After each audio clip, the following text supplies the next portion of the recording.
ఒకసారి ఒక పండితుడు ఉండేవారు. ఆయన నది దాటుతున్నారు. అక్కడ పడవ నడిపే వ్యక్తి ఒకడు ఉన్నాడు. ఆ పడవ నడిపే అతన్ని పండితుడు ఎప్పుడూ చదువుకోనివ్వలేదు. శాస్త్రీయ జ్ఞానం అంతా కేవలం తన దగ్గరే ఉండాలని పండితుడి పద్ధతి. కాని ఆ పడవ నడిపే వ్యక్తికి తెడ్డు వేయడం తెలుసు. పడవ నది మధ్యలోకి చేరుకుంది.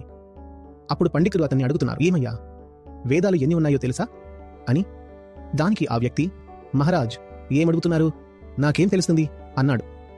అరే మూఢుడా, సరే పోనీ ఇదైనా చెప్పు, ఉపనిషత్తులు ఎన్ని అని అడిగారు.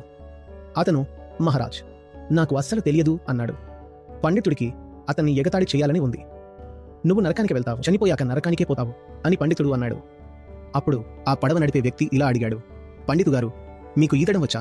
నన్ను ఈ సంసార సాగరంలో ఈదడం గురించి అడుగుతున్నారు కానీ మీకు ఈదడం వచ్చా అని. పండితుడు నాకు రాదు అన్నాడు. అప్పుడు అతను, మహారాజ్, చనిపోయాక నేను నరకానికి ఎప్పుడు వెళతానో తెలియదు గాని మీరు మాత్రం ఇప్పుడే చనిపోబోతున్నారు. ఎందుకంటే పడవకు చిల్లు పడింది అన్నాడు.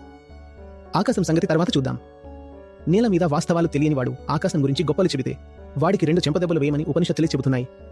ఈదడం నేర్చుకోండి, తెడ్డు వేయడం కూడా తెలుసుకోండి. నేను మహాజ్ఞానిమి అని చెప్పుకోవడం ఏ రకంగానూ పనికిరాదు.